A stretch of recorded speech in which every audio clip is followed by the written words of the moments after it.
और पढ़ बेटा, और पढ़। तो कोई भी एग्जाम पास हो सकती है, वो भी अच्छे नंबर के साथ। यही टाइम है बेटा।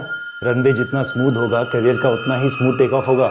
और जब तू आसमान में उड़ेगी तो ये सारी मेहनत कितनी मीठी लगेगी। पर इस वक्त 100% फोकस चाहिए। सब कुछ भुला दो, ओनली स्टडीज। आज जितना फोकस करोगी, आने वाला कल उतना ही साफ नजर आएगा बेटा। Focus, concentration, competition, scholarship, parents का नाम, कॉन्फिडेंस, पे पैकेज, सक्सेस ही सक्सेस, सक्सेस, सक्सेस, सक्सेस। ज्यादातर इंसान हर वक्त एक सफल, उज्जवल और सुरक्षित भविष्य की खोज में होता है।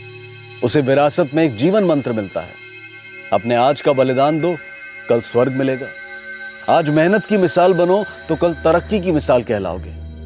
लेकिन अगर कोई युवा इस खोज के बोझ तले दबकर यह मानने लगे कि सुनहरा कल सिर्फ एक मिथ्या है, तो इस खोज के बोझ के कभी हम शिकार थे और आज हमारे बच्चे उस शिकंजे में फंसे हुए हैं। और हर पीढ़ी के साथ ये बोझ दुगना तिगुना बढ़ता रहा है।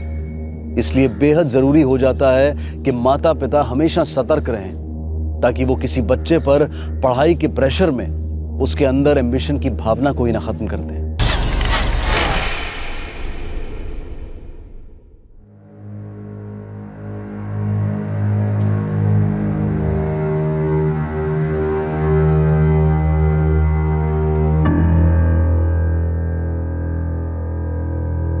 कॉन्ग्रेचुलेशंस बेटा, कॉन्ग्रेचुलेशंस। तुमने हम सबका सर ऊंचा कर दिया है। यू डिड इट बेटा, you did it. Varsha, celebrate करते हैं। सबके लिए आइसक्रीम मंगवाओ। आई, मैं मंगाती हूँ। हाँ। अनीता बेटा, जिस कंपनी में तुम्हारी प्लेसमेंट हुई है ना, वो स्टॉक एक्सचेंज में धूम मचा रही है। तुम्हें जॉब नहीं मिली है बेटा, तुम्हें पंख मिले हैं, पंख। लेकिन वो सब फाइनल एग्जाम्स के बाद। अभी एग्जाम्स में ना इतने अच्छे नंबर लेकर आना कि कंपनी सीधा तुम्हें डबल प्रमोशन दे दे। और हाँ बेटा, तुम्हें पंख जरूर मिले हैं, लेकिन उन्हें बहुत सावधानी से खोलना होगा। कॉर्पोरेट सेक्टर में first impression is the only impression.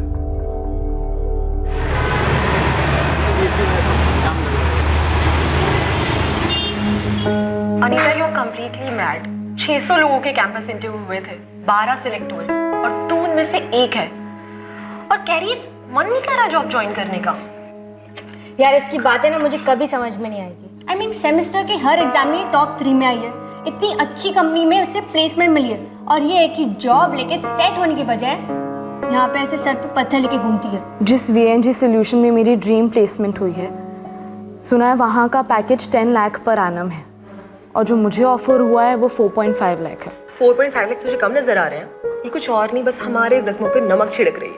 Exactly. तुझे लाइफ में चाहिए क्या? मुझे वो सारी चीज़ें चाहिए, और सिर्फ वही चीज़ें चाहिए जो ना मुझे कभी मिली और ना कभी मिलेंगी। हम दोनों ने तुझे कभी समझ नहीं पाएंगे। चलो मैं जा रही हूँ, बाय। अनीता जो चाहती थी वो सभी की समझ के बाहर था, क्योंकि वो खुद नहीं समझ पा रही थी, अपने आप को कह नहीं पा रही थी कि उसे वाकई में जिंदगी से क्या चाहिए। आई, तुम और बाबा रेडी रहो, मेरे ग्रेड्स गिरने वाले हैं। तू ऐसा क्यों बोल रही है? पता नहीं आई, ऐसे ही लगा मुझे। तुझे ना थोड़ा डर लग रहा है, पर बेटा ये तो अच्छा वाला डर है। ऐसी थोड़ी घबराहट, थोड़ा डर फोकस करने के लिए ना अच्छा होता है। और तुझे कोई किताबें वगैरह चाहिए तो बता देना, तेरे बाबा लेकर आएंगे। नहीं आई, कोई किताब नहीं चाहिए। आई, अगर ग्रेड्स गिर गए तो? ऐसे कैसे गिरने देंगे? आज तक कभी गिरे हैं क्या? तो ये तो फाइनल एग्जाम्स है। देख, अब पूरा खाना बनाने के बाद कोई तड़का खराब करता है?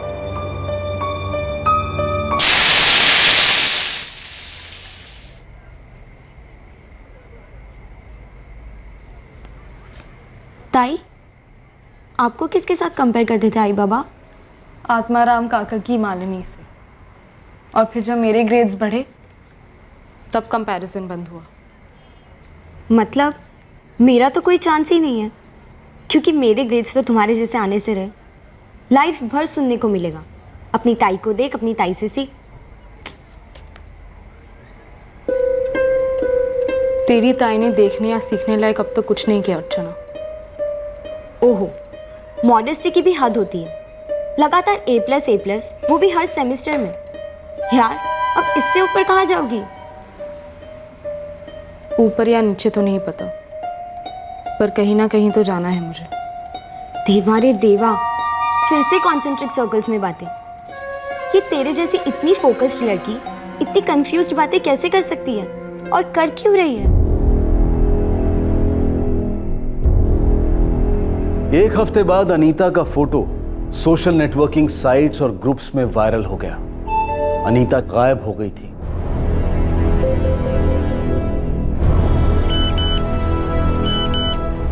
जिस दिन अनीता गायब हुई, किसी को जरा सा भी अंदेशा नहीं था कि उसके दिमाग में ऐसा कुछ चल रहा है। उसे नासिक जाना था एक फैमिली फंक्शन के लिए, लेकिन वो वहां पहुंची ही नहीं।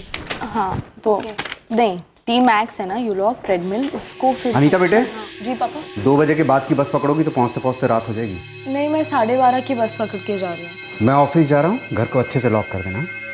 Bye Deepa, bye Khushi. Bye uncle. अरे हाँ अनीता, वो जो तुम्हें इंटर्नशिप का चेक मिला था वो तुमने डिपॉजिट कर दिया? नहीं, मैं बस स्टैंड जाने से पहले कर दूँ। भूलना नहीं। हाँ बाय बाय। क्या यार अनीता, 3 दिन बाद एग्जाम्स है और तू ये शादी वादी अटेंड कर रही है। हाँ यार, और वो भी पूरा 1 दिन रहेगा। नासिक जाना है। 2, मैं परसों वापस आने वाली हूँ। माना तो स्कॉलर है, but this is too much यार। मजबूरी है खुशी, और अर्चना का कोई ड्रेस सिल कर आने वाला है, वो भी जाते हुए पिकअप करना है। नहीं की तो टूट पड़ेगी मुझ पर। चलो एनीवे, ये वाला चैप्टर फिनिश करते हैं, मुझे 11:30 बजे निकलना है। अनीता की किसी भी बात से ऐसा नहीं लग रहा था कि उसके मन में कुछ और चल रहा था। मैं ऑफिस में था सर। तकरीबन 3:30 बजे मैंने अनीता को फ़ोन किया। The number you have called is currently switched off. Please try again later. मुझे लगा शायद बस घाट एरिया में होगी, नेटवर्क नहीं होगा। दोनों फ़ोन स्विच ऑफ आ रहे थे सर। फिर 7 बजे शाम को मैंने फिर फ़ोन किया, नहीं लगा। वर्षा, मेरी मिसेस को फ़ोन किया। वर्षा, लेकिन उसने 12:30 बजे की बस पकड़ी थी। तो वो अब तक पहुंची क्यों नहीं? और उसके दोनों नंबर्स भी नहीं लग रहे। हाँ, वो अपने मोबाइल कभी स्विच ऑफ तो करती नहीं है, वो भी दोनों एक साथ। सुनिए, मुझे ना कुछ ठीक नहीं लग रहा। तू टेंशन मत ले, मैं घर जाकर देखता हूँ। पढ़ाई की टेंशन में वो निकली नहीं होगी, जॉइंट स्टडी में लगी होगी।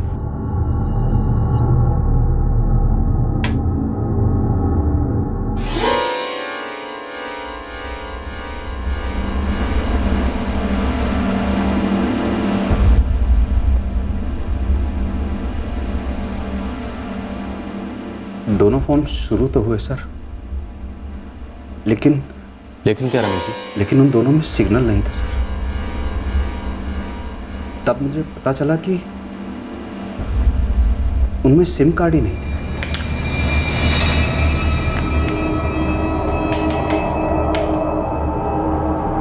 मैं डर गया, मनहूस सी फीलिंग हुई। तब मुझे वो लेटर मिला।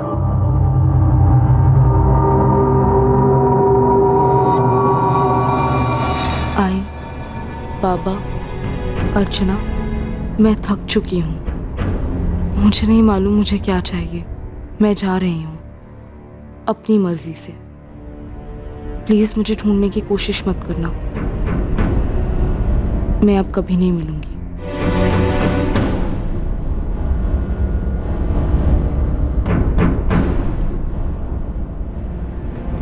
आई, क्या हुआ? सब ठीक है ना? और ताई आई क्यों नहीं अब तक?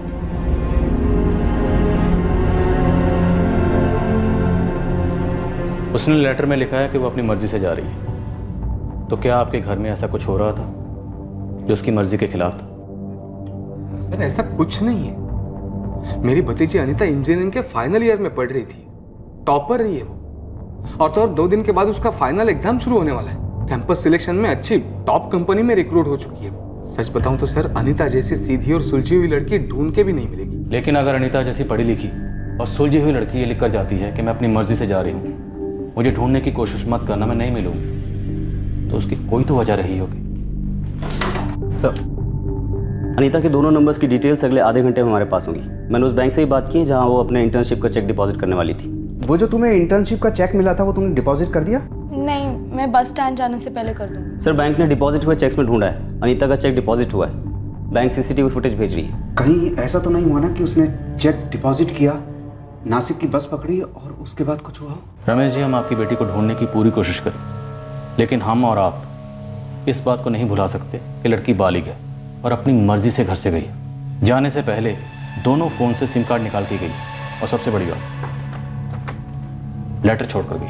अनीता बालिग है लेकिन नादानी में कुछ कर बैठी है, कहीं किसी मुसीबत में ना फंस जाए। आप बेफिक्र रहिए, हम अभी अपना सर्च ऑपरेशन लॉन्च कर देंगे। गायब गुमशुदा अनीता के लिए एक बड़ी खोज शुरू हुई। अनीता अपनी जिंदगी में क्या मिस कर रही थी, क्या खोज रही थी, ये किसी को मालूम नहीं था। और शायद उसके लक्षण इशारे के रूप में हर जगह थे, लेकिन किसी में उन्हें पढ़ने की क्षमता नहीं थी। और अब जब अनीता ओझल हो गई थी तो उसके बारे में कई सवाल बरस रहे थे जो जवाबों के लिए तरस रहे थे।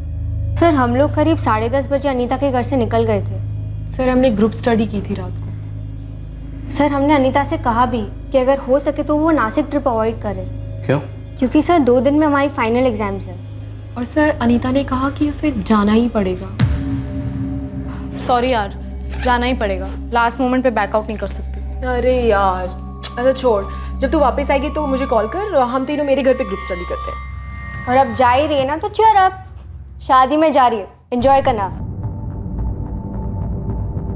आप तीनों फर्स्ट ईयर से साथ में?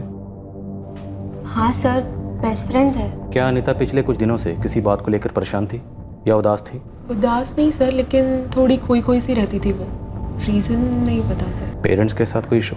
नहीं सर, अंकल और आंटी तो उसे बहुत प्यार करते हैं। तो कोई ऐसा है जो उसे प्यार नहीं करता था, या उसे प्यार करता था लेकिन ये किसी और से प्यार करती थी? You mean boyfriend? या नहीं सर, जहाँ तक हमें पता है अनीता का किसी भी लड़के के साथ कोई चक्कर वक्कर नहीं था।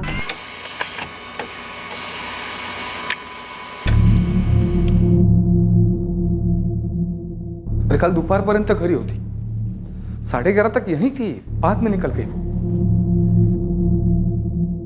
अर्चना, तुझे कोई हिंट दी थी तेरी ताई ने? नहीं बाबा,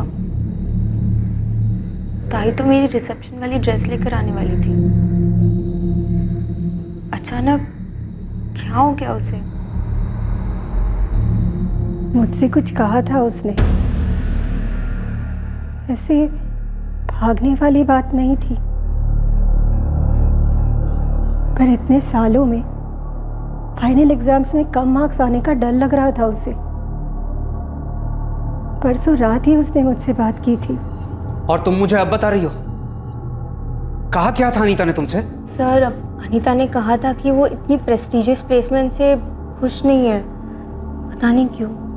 सिर्फ प्लेसमेंट से ही नहीं सर, हर चीज़ को लेकर वो थोड़ी सैड सी रहती थी। कभी खुलकर हंसते हुए नहीं देखा हमने उसे।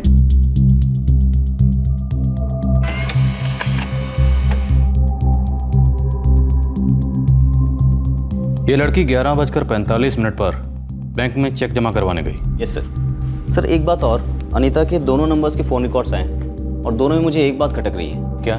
यही सर कि पिछले 1 हफ्ते में अनीता ने सिर्फ कॉल्स रिसीव किए हैं, किसी को भी कॉल्स किए नहीं है। ये लड़की शायद 1 हफ्ते से घर से भागने के बारे में सोच रही थी। यह हो सकता है उससे काफ़ी पहले से ये ख्याल उसके दिमाग में पक रहा था और इस हफ्ते उबाल पर आया। सर लेकिन अगर ये खुद से होकर गई है तो इसको ढूंढना काफ़ी मुश्किल होगा। जानता हूँ ढूंढना मुश्किल होगा, लेकिन भोसले, हम ये सोचकर हाथ पे हाथ रख के तो नहीं बैठ सकते ना कि खुद से कहीं गई है। Right sir.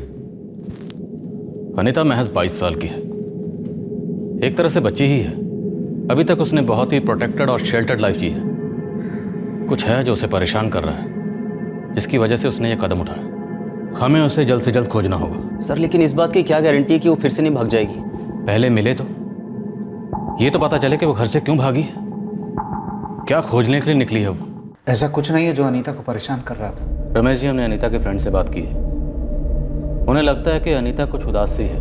उन्हें ये तो नहीं लगता कि उसका कोई बॉयफ्रेंड है, लेकिन फिर भी मैं आपसे पूछ रहा हूँ, क्या कोई ऐसा है जिसे आप अपोज कर रहे थे और उसके साथ अनीता घर से भाग गई? ये कैसी बातें कर रहे हैं आप? अनीता ऐसी लड़की है ही नहीं कि वो किसी के साथ घर से भाग जाएगी। अरे इन सब चीजों के लिए उसके पास टाइम ही कहाँ है। उसका तो हर एक मिनट बहुत कीमती है। वो अपना सारा समय, सारा फोकस, सारी एनर्जी सिर्फ पढ़ाई में ही लगाती है। इसीलिए तो इतने अच्छे रिजल्ट्स आते हैं उसके, हमेशा टॉपर, A+। अभी फाइनल एग्जाम्स खत्म नहीं हुए हैं, लेकिन फिर भी इतनी बड़ी कंपनी से उसे जॉब ऑफर आ चुका है। उसका सब कुछ प्लान किया हुआ है। 2 साल का वर्क एक्सपीरियंस, फिर एक टॉप इंस्टीट्यूट से MBA, फिर 4 साल जॉब और फिर शादी।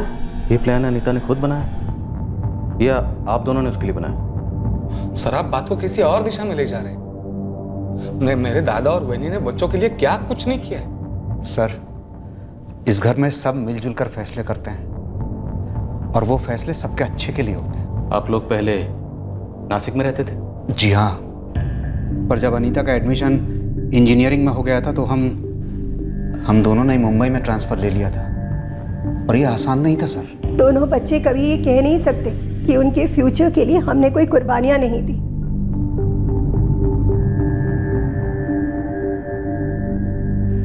अर्चना, तुम अपनी बहन के साथ रूम शेयर करती हो ना? क्या तुम्हारी ताई ने कभी तुम्हें कुछ बताया, कोई खास बात? तुमने कभी कुछ देखा हो या सुना हो, कोई फ़ोन कॉल, कोई लेट नाइट SMS या ऑनलाइन एक्टिविटी? नहीं सर, मैंने कभी कुछ सुना या देखा नहीं, क्योंकि बॉयफ्रेंड जैसी कोई बात थी ही नहीं। तो फिर कैसी बात थी? कायगा अर्चना? अर्चना बोलो। मुझे बस कभी कभी महसूस होता था। क्या? यही कि कुछ तो बात है जिसके कारण ताई अक्सर पहेलियों में बातें करती है, बातों को अधूरा छोड़ती है, जैसे वो खुद किसी सवाल का जवाब खोज रही हो। क्या वो रिहाई खोज रही थी? आप कहना क्या चाहते हैं? ये घर पिंजरा है? सर, मैं सिर्फ पता लगाने की कोशिश कर रहा हूँ कि क्या आपकी बेटी के दिमाग में ऐसा कोई प्रेशर था जिससे वो आज़ाद होना चाहती थी। रमेश जी, कुछ सलाखें दिमाग में होती जिन पर प्रेशर का ताला लगा होता है। प्रेशर के नीचे कमज़ोर बच्चे अपने घुटने टेकते हैं। हमारी अनीता प्रेशर को चीरते हुए आगे निकल चुकी है, इसलिए घर से निकल गई। कुछ तो बात होगी, कोई वजह होगी ना। उसने खत में लिखा है कि वो थक गई थी। किस बात से थक गई थी?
भोसले, लड़की अपनी मर्जी से घर से गई है, शायद अपनी मर्जी से जीना चाहती है। राइट सर, लेकिन जैसे आप ही ने कहा था, लड़की अभी नादान है, उसने दुनिया देखी नहीं है, कहीं रास्ता ना भटक जाए। नहीं भोसले, वो हम होने नहीं देंगे। रास्ते की रखवाली हम करेंगे, हम उसे भटकने नहीं देंगे। अजीत, अनीता ऐसे हमें छोड़कर क्यों जाएगी? कहती है ढूंढना मत। अरे किस चीज से थक गई थी वो? ऐसा क्या खोजने गई है जो हम नहीं दे सकते? दादा, या तो पुलिस वाले उसे खोज निकालेंगे और नहीं तो वो खुद अपनी खोज छोड़कर वापस लौट आएंगे। आप टेंशन मत।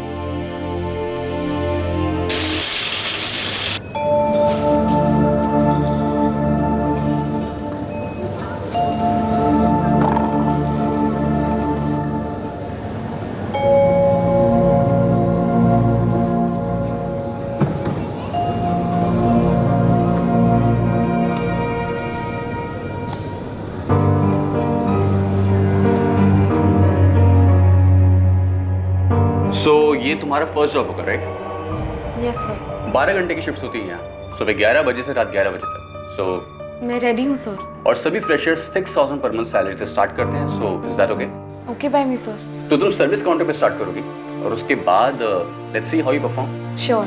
तो कल मॉर्निंग से स्टार्ट करें? Yes sir. All the best. Thank you. Is that also? Yes. 2 minute लगेंगे, प्लीज हैव। ओके।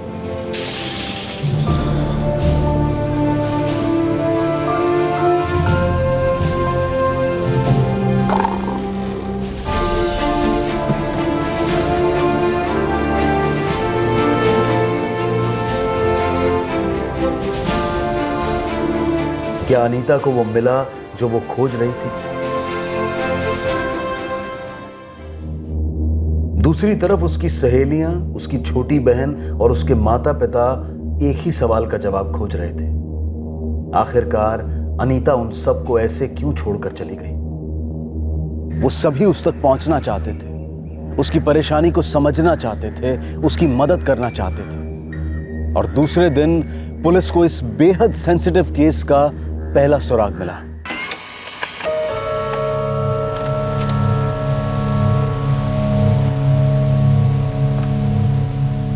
सर, ये ट्रांजैक्शन 2 दिन पहले हुआ था। आपने कहा था कि अनीता चाफेकर के अकाउंट पर टैब रखो, इसलिए हमने निकलवा के आपको भेजा। ये एटीएम ट्रांजैक्शंस अहमदाबाद में हुए हैं। इस एटीएम के एग्जैक्ट लोकेशन चाहिए मुझे और वहाँ की सीसीटीवी फुटेज भी। सर, मैं आज ही हमारे अहमदाबाद ब्रांच मैनेजर से बात करता हूँ और आपको ये फुटेज जल्द से जल्द दिलवाने की कोशिश करता हूँ। 2 दिन पहले अनीता ने अहमदाबाद के एक एटीएम से 2500 रुपये विड्रॉ किए। आप लोगों का अहमदाबाद से कोई कनेक्शन है? नहीं, अहमदाबाद में तो हमारा कोई नहीं है। हम लोग अभी अहमदाबाद के लिए निकल रहे हैं। सीसीटीवी फुटेज की मदद से हम उसे ढूंढ लेंगे। आप ज़्यादा परेशान मत होना। परेशान क्यों ना हूँ सर, मेरी अकेली बेटी अनजान शहर में। सर मैं चलूंगा आपके साथ, बच्चे के साथ बात करने में मदद मिलेगी सर।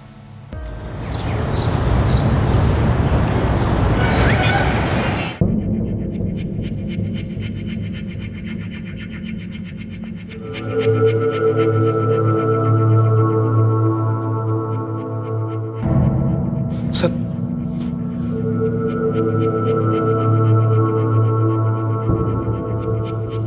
ये टीम सीजी रोड पर है।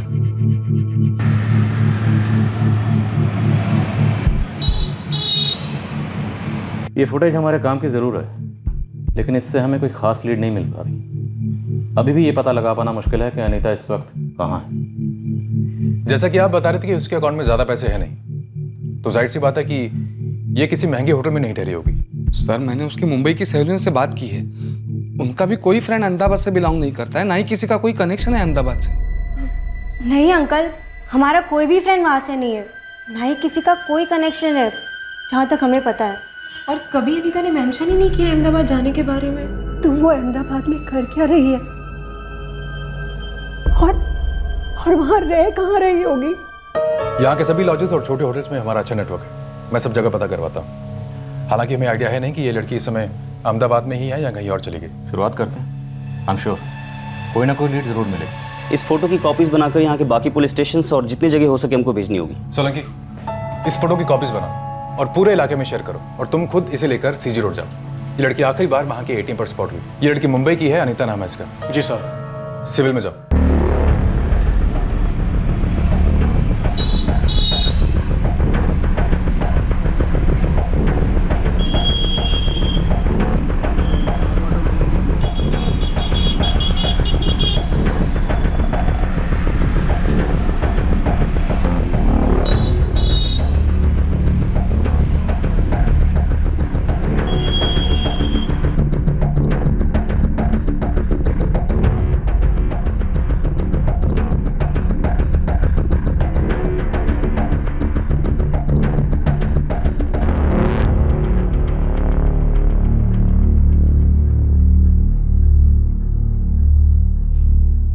वो शायद अहमदाबाद से भी आगे निकल गई होगी। अभी तो कुछ बोल नहीं सकता रमेश दादा, लेकिन हमारे मुंबई के 2 ऑफिसर्स और यहाँ की पुलिस मिलकर काम कर रही है। अनीता के सब फोटोग्राफ्स, डिटेल सारे शहर में फैला दिए गए हैं। मैंने उसका अकाउंट दोबारा चेक किया है, 2500 के बाद कोई विड्रॉल नहीं हुआ है। आप अब वहीनी को संभालो, अर्चना को संभालो। वही कर रहा हूँ रे, लेकिन जैसे जैसे एक एक घंटा बीतता है ना, दिल में अजीब अजीब से ख्याल आता है।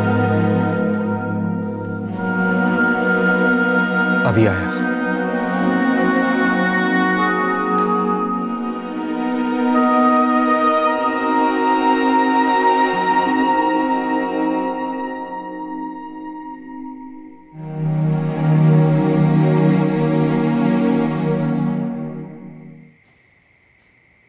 अर्चना बेटे,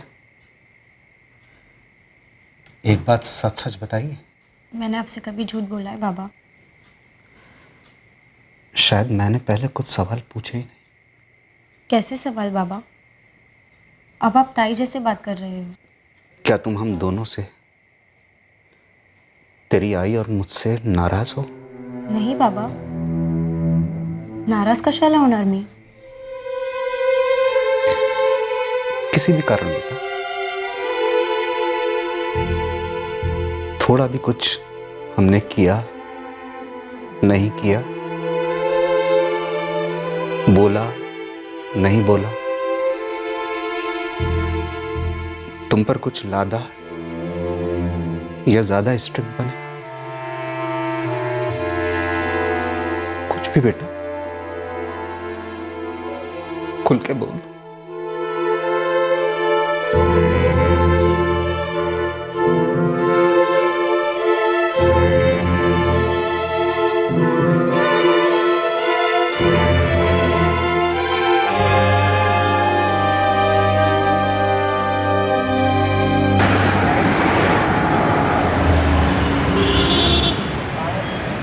साहब, सीजी रोड पे भगत मोबाइल शॉप है और दुकान के मालिक भगत ने लड़की को पहचान लिया है। क्या खरीदा वहां से, फोन या सिम कार्ड? नहीं साहब, सिम कार्ड तो नहीं खरीदा, लेकिन 1500 रुपए का मोबाइल खरीदा है और बिल मेरे सामने। उस बिल पर उस इंस्ट्रूमेंट का IMEI नंबर जरूर लिखा होगा। हाँ लिखा है साहब। बिल लेकर जल्दी यहाँ। और एक बात है साहब। क्या?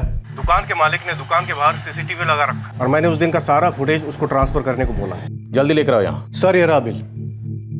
सोलंकी, और जल्दी नहीं हो सकता? सर मोबाइल कंपनी से कहा है कि ये बहुत अर्जेंट केस, लेकिन जवाब आने में 2 से 2.5 घंटे लग जाएंगे IMEI ट्रैकिंग के लिए।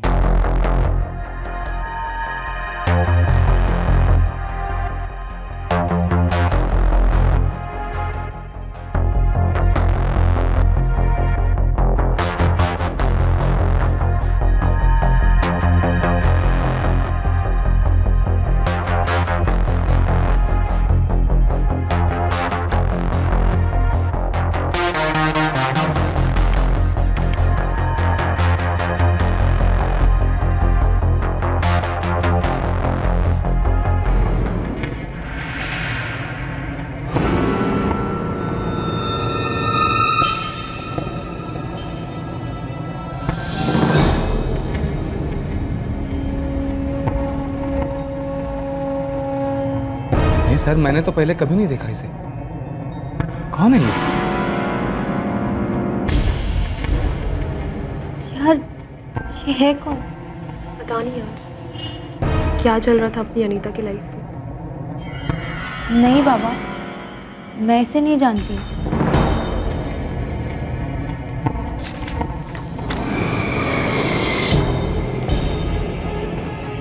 महेश बंसाली नाम है सर।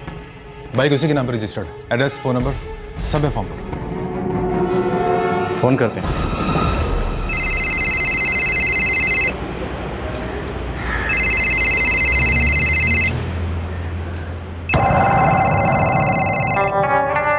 हेलो, महेश बंसाली जी आप कौन बोल रहे हैं?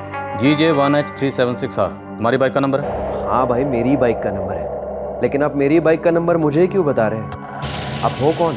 PI सुभाष वाघ, मुंबई से स्पेशल तुम्हारे लिए यहाँ आया हूँ। सर मैंने क्या किया है सर? अब तो जो करना है वो हम करेंगे। तुम्हारे घर से Sathipur police station by bike 15 minute लगेंगे। हम वेट कर रहे हैं। कौन है लड़की? इसका नाम अनीता है सर। अनीता क्या? सरनेम नहीं मालूम। इस वक्त कहाँ है? सर वो अपने हॉस्टल में होगी। इसे घर से भगाने में तुम्हारा हाथ है? नो सर, मैं उसको जानता तक नहीं। जानते नहीं तो तुम्हारे बाइक पर बैठकर गई कैसे वो? देखिए सर, ये सब क्या है मुझे नहीं पता। मैं तो बस उसकी हेल्प कर रहा था। कैसी हेल्प? वो रहने के लिए जगह ढूंढ रही थी।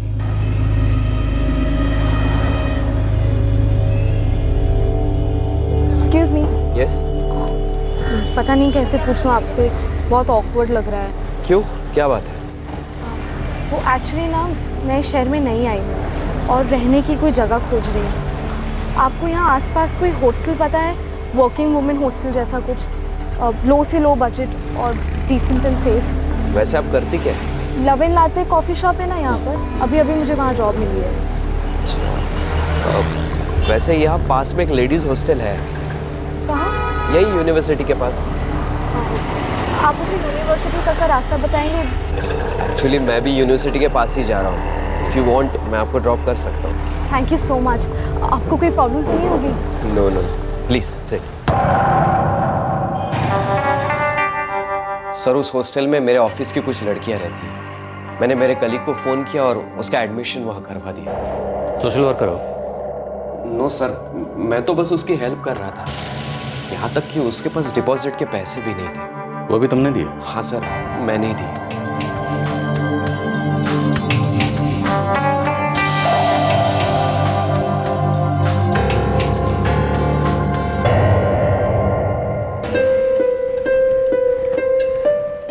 आपकी फ्रेंड के रेफरेंस से रूम तो मिल गया, रेंट भी अफोर्डेबल है, पर एक प्रॉब्लम है। ये ना 5000 रुपीज़ एडवांस मांग रही है। मैंने इसे बोला कि मेरी सैलरी इस मंथ के एंड में आएगी, तो वो मान ही नहीं रही। वैसे तुम आई कहाँ से हो? घर से मंगा सकती हो? नहीं, देखिए मैं आपको बहुत परेशान कर रही हूँ। आप कोई और जगह जानते हो ऐसी ही, पर नो एडवांस? सॉरी, मुझे ऐसी कोई और जगह तो नहीं पता। अब हाँ, लेकिन एक काम कर सकते हैं। तुम्हें अगर 5000 लोन चाहिए तो मैं दे सकता हूँ। आप लेकिन मंथ एंड तक तुम्हें रिटर्न करना होगा। ओके? देखिए सर, मुझे बस इतना मालूम है कि उसका नाम अनीता है और वो उस हॉस्टल में रहती है, और सीजी रोड के पास जो love and latte coffee shop है वहाँ वो जॉब करती है। तो उस वक्त 5000 रुपये कैश थे तुम्हारे पास? नो सर, मैं वहाँ से एटीएम गया और एटीएम से पैसे विड्रॉ करके जाकर उसको दे दिए। उसके बाद ना ही मैं उसको मिला और ना ही मैंने उसको कभी फ़ोन किया। सर मेरे पास उसका नंबर है।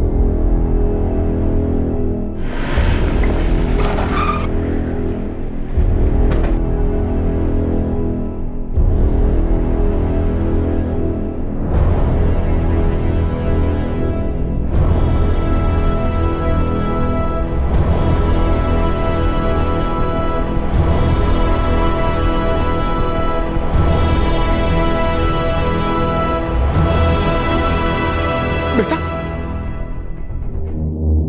नीता, तो ठीक तो है ना बेटा?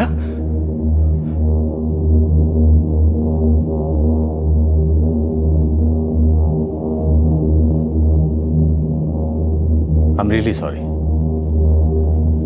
हम सब ने आपको गलत समझा। नो प्रॉब्लम सर, मैं समझ सकता हूँ कि ज़माना कितना गलत चल रहा है। आजकल बिना किसी मतलब के कोई किसी की हेल्प नहीं करता। शक तो हो गई। Well done. Thank you sir. Sir मैं अभी निकल सकता हूँ, ऑफिस के लिए सॉलिड लेट हो रहा हूँ। श्योर। महेश। हाँ सर। मैं आपका फ़ोन नंबर और एड्रेस अनीता के घर वालों को दे दूंगा। आपके 5000 आपके पास जल्द पहुंच जाएंगे। नहीं सर, पैसों की वैसे जल्दबाजी नहीं है। बस खुशी तो इस बात की है कि उसके घर वाले उसको मिलकर बहुत खुश होंगे। घर से भागी हुई लड़की लौटेगी, और वो भी सही सलामत। महेश, अनीता के घर लौटने में आपका बहुत बड़ा हाथ है। हम सब की तरफ से थैंक यू वेरी मच।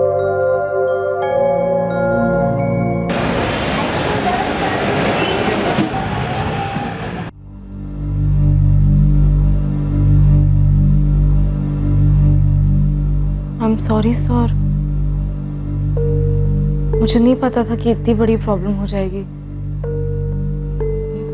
मैं तो साफ साफ लिख के गई थी कि मैं अपनी मर्जी से जा रही हूँ। जो कि किसी को साफ समझ में नहीं आया, क्योंकि शायद तुम ही साफ नहीं जानती थी कि तुम घर छोड़कर क्यों जा रही हो। सर मुझे ब्रेक चाहिए था। ब्रेक? लेकिन तुमने तो खत में साफ साफ लिखा था कि तुम हमेशा हमेशा के लिए घर छोड़कर जा रही हो। तुम्हें ढूंढने की कोशिश ना की जाए, तुम्हें आज़ादी चाहिए थी, फ्रीडम। फ्रीडम वो क्या होता है सर? तो मैंने कभी महसूस ही नहीं किया। मुझे तो सिर्फ प्रेशर पता है। नॉन स्टॉप पढ़ाई करो, अच्छे मार्क्स लाओ, और जीना पोस्टपोन कर दो, ताकि फ्यूचर सिक्योर हो। लेकिन फ्यूचर और सिक्योर का तो 36 का आंकड़ा है। जब तक आप फ्यूचर में पहुंचते हो, फ्यूचर ही नहीं रहता ना। फिर आप सैक्रिफाइस करते हो, जीना छोड़ देते हो। मैं बहुत थक गई थी इन सब चीज़ों से, और साथ साथ डर भी गई थी कि प्रेशर निगल लेगा मुझे, मेरे ग्रेड्स नीचे गिर जाएंगे, और जो जॉब ऑफर हुई है वो भी मेरे हाथ से निकल जाएगी, और अगर मिल भी गई तो मैं निभा नहीं पाऊंगी।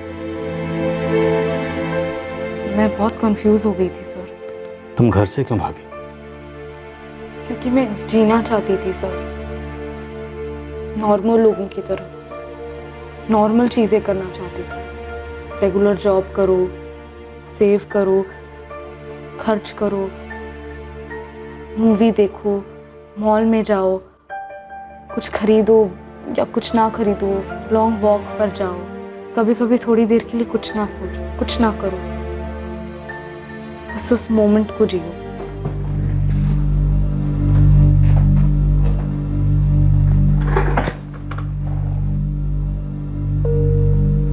अनीता, मेरे 2 छोटे छोटे बच्चे हैं। इस वक्त मैं तुम में अपने बच्चों को देख रहा हूं, इसलिए एक पुलिस वाला होने के साथ साथ एक बाप होने के नाते ये सोचकर भी मेरी रूह कांप उठती है कि अगर अहमदाबाद में तुम्हें महेश जैसा डिसेंट और हेल्पफुल आदमी ना मिलता तो तुम्हारे साथ क्या हो सकता था। अगर तुम्हारे साथ कुछ भी गलत हो जाता तो तुम्हारे आई बाबा पर क्या गुजरती, तुम्हारी बहन पर क्या गुजरती, तुम्हारे दोस्तों पर क्या गुजरती। और जो मुझ पर गुजर रही थी सर, वो तो शायद हर दूसरे बच्चे पे गुजरती है, और किसी को उसकी भनक तक नहीं पड़ती। मुझे भी नहीं पड़ी, सिर्फ प्रेशर फील होता था, और मन में जो भी बातें कहने को होती थी, प्रेशर उसे क्रश कर देता था। तुम मत होने दो क्रश। प्रेशर से अपने आप को क्यों क्रश होने देती? तुम्हारे अंदर जो भी कश्मकश चल रही है उसे शेयर करो, तुम्हारे सर्कल में जो लोग हैं उनसे शेयर करो, और अगर तुम्हें लगता है कि वो खुद इस प्रॉब्लम का हिस्सा हैं तो किसी बाहर वाले से शेयर करो, और फिर भी अगर कोई हल ना निकले तो किसी साइकियाट्रिस्ट या काउंसलर की मदद लो। प्रॉब्लम से भागना कभी किसी प्रॉब्लम का हल नहीं होता। तुम एक इंजीनियरिंग स्टूडेंट हो तो क्रेस्ट एंड ट्रफ्स को तो अच्छी तरह से समझती हो, है ना? तो लाइफ भी तो वैसी ही है, कभी ऊपर कभी नीचे, कभी तकलीफें पीक पर, खुशियां बॉटम पर, कभी खुशियां पीक पर, तकलीफें बॉटम पर। और तुम तो एक स्ट्रांग लड़की हो। अहमदाबाद जैसे अनजान शहर में जाकर तुमने खुद के रहने के लिए एक जगह ढूंढ ली, जॉब ढूंढ ली, काबिल तारीफ है। सर एक बात बोलूं? बोलो। मेरा लाइफ में सुसाइड करने जैसा कोई प्लान नहीं था, और ना ही कभी होगा। मैं तो बस एक नॉर्मल बैलेंस्ड जीने वाली लाइफ चाहती हूँ। अब एक बात मैं बोलूं, अपने आई बाबा को अपना दोस्त बनाकर देखो, अपना भरोसेमंद दोस्त। उनसे बात करो, अपनी प्रॉब्लम उनसे शेयर करो। हर प्रॉब्लम का कोई ना कोई सोल्यूशन जरूर होता है। और रही गलतियों की बात, तो गलतियां तो हम सब करते हैं ना। इनफैक्ट एक गलती को सुधारने के बाद दूसरी गलती कर सकते हैं। ये भी क्रेस्ट एंड ट्रफ्स की तरह ही है ना, जिसे मैनेजेबल रेंज में रखा जा सकता है ना?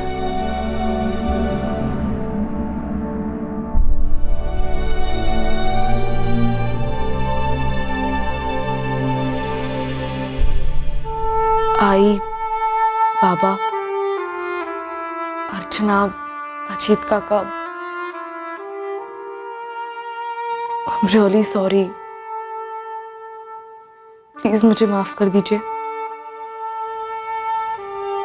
सॉरी तो हम भी हैं बेटा,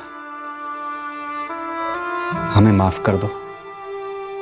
अब से हम एक दूसरे को और बेहतर समझने की कोशिश तो कर ही सकते हैं ना।